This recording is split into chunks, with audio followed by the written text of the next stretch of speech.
দাবার বোর্ডে যখন চাল উল্টে যায় তখন বাঘা বাঘা খেলোয়াড়রাও কি ঘামতে শুরু করেন? $10,000 একটি ওপেন চ্যালেঞ্জ আর এক প্রভাবশালী নেতার রহস্যজনক নিখোঁজ সংবাদ, এই দুয়ের মাঝে কি লুকিয়ে আছে কোনো রক্তের দাগ? চিকিৎসার নামে সিঙ্গাপুর যাত্রা নাকি গ্রেফতারি পরোয়ানা থেকে বাঁচতে সীমান্তের ওপারে এক সুনিপুণ পলায়ন? ইনকালাব মঞ্চের তরুণ তুর্কি ওসমান হাদির অকাল প্রয়াণের নীল নকশা কি তবে ফাঁস হতে চলেছে বনগঙ্গা সীমান্তের কাঁটাতারে?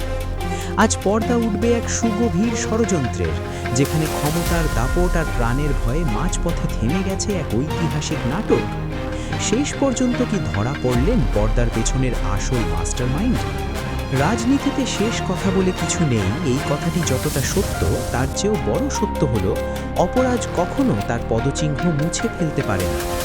গত কয়েকদিন ধরে বাংলাদেশের রাজনৈতিক অন্দরমহল থেকে শুরু করে নেটপাড়ার প্রতিটি অলিগলিতে একটি প্রশ্ন প্রতিধ্বনিত হচ্ছে: কোথায় মির্জা আব্বাস? সিঙ্গাপুরের মাউন্ট এলিজাবেথ হাসপাতালের শীতাতাপ নিয়ন্ত্রিত কক্ষ নাকি ভারতের কোনো এক অচেনা শহরের গোপন আস্তানা? গুঞ্জন তখন আকাশচুম্বী। ঠিক তখনই আগুনে ঘি ঢেলেছেন আলোচিত ইউটিউবার ও সোশ্যাল অ্যাক্টিভিস্ট বনি ইয়ামিন। তার সেই বজ্রকঠিন ঘোষণা রীতিমতো ভূমিকম্প সৃষ্টি করেছে রাজপথের নীতি নির্ধারকদের মনে। স্রেফ একটি প্রমাণ, হ্যাঁ, মির্জা আব্বাস সিঙ্গাপুরে আছেন, এমন একটি জ্যান্ত প্রমাণ কেউ দিতে পারলেই হাতে নাতে মিলবে $10,000।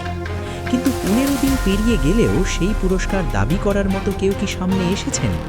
এই নীরবতাই এখন সব থেকে বড় চিৎকার হয়ে জানান দিচ্ছে, পর্দার আড়ালে ডাল মে কুছ কালা নেহি, পুরা ডাল হি কালা।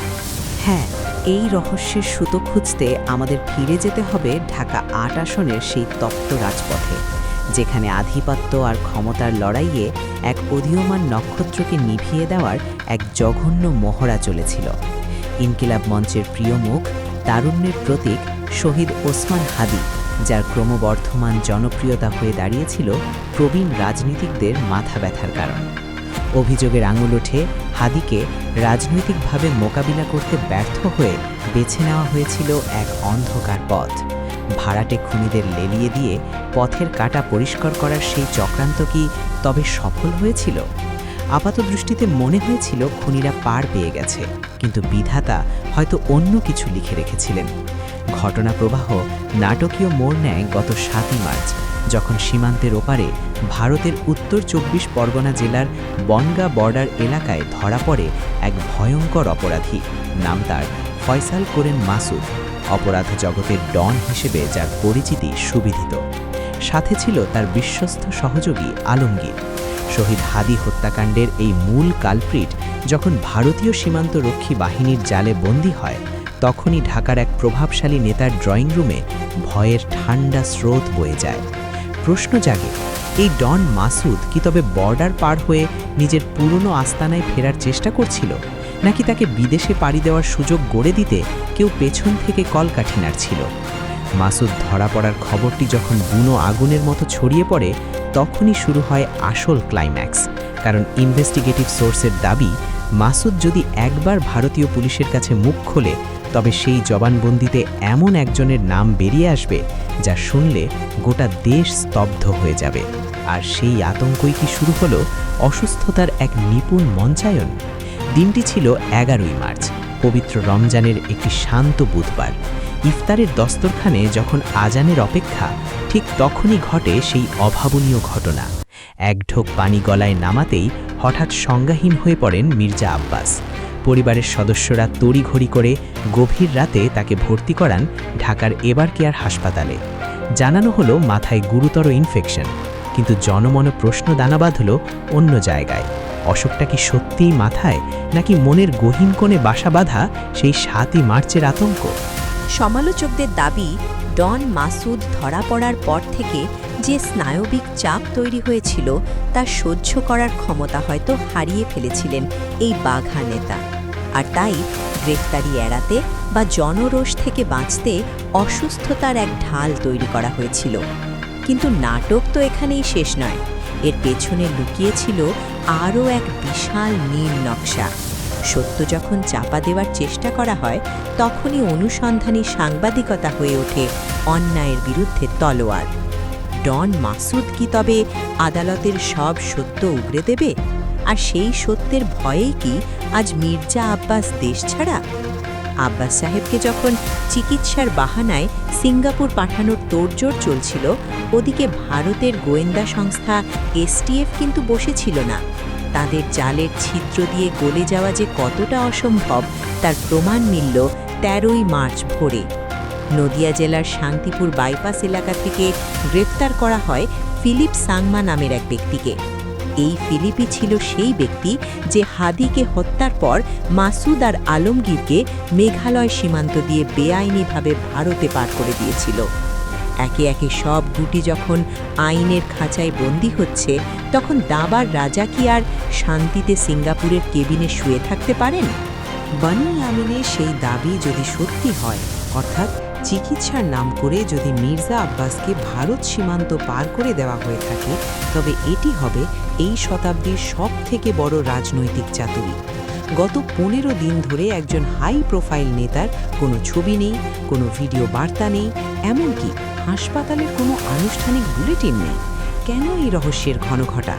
সরকারি খরচে বা ব্যক্তিগত খরচে যিনি সিঙ্গাপুরের মতো শহরে চিকিৎসা নিতে গেলেন, তার অবস্থান নিয়ে কেন ধোঁয়াশা তৈরি করা হলো? সাধারণ মানুষের মনে আজ একটাই সন্দেহ দানা বাঁধছে, তবে কি ডন মাসুদের স্বীকারোক্তি থেকে বাঁচতেই এই আন্ডারগ্রাউন্ড মিশন? ১৬ই এপ্রিল ভারতের আদালতে মাসুদের শুনানি। সেদিন যদি কোনো বিস্ফোরক তথ্য সামনে আসে, তবে কি মির্জা আব্বাস সিঙ্গাপুরের সেই তথাকথিত ভুয়া কেবিন থেকে বেরিয়ে আসবেন, নাকি ইতিহাসের পাতায় তার নাম লেখা হবে এক পলাতক মাস্টার মাইন্ড হিসেবে?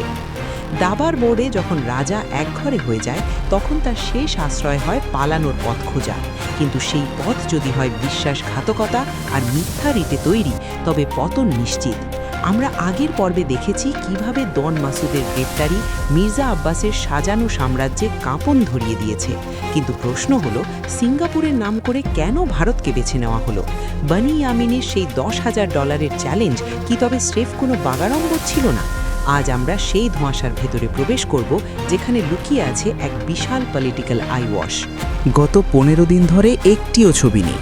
ডিজিটাল যুগের এই সময়ে যখন সামান্য সর্দি ঝড়েও রাজনীতিবিদরা হাসপাতালের বিছানা থেকে সেলফি পোস্ট করে সহানুভূতি খোঁজেন, সেখানে মির্জা আব্বাসের মতো একজন দাপুটে নেতার সম্পূর্ণ ব্ল্যাকআউট থাকাটা কি স্বাভাবিক? সিঙ্গাপুরের মাউন্ট এলিজাবেথ হাসপাতালের মতো জায়গায়, যেখানে বিশ্বের মিডিয়া নজর রাখে, সেখানে তার উপস্থিতি নিয়ে কেন একটিও নির্ভরযোগ্য তথ্য পাওয়া গেল না? অনুসন্ধানী সূত্রগুলো বলছে, সিঙ্গাপুর যাওয়ার এয়ার টিকিট হয়তো কাটা হয়েছিল ঠিকই, কিন্তু মাঝ পথেই বদলে গিয়েছিল গন্তব্য।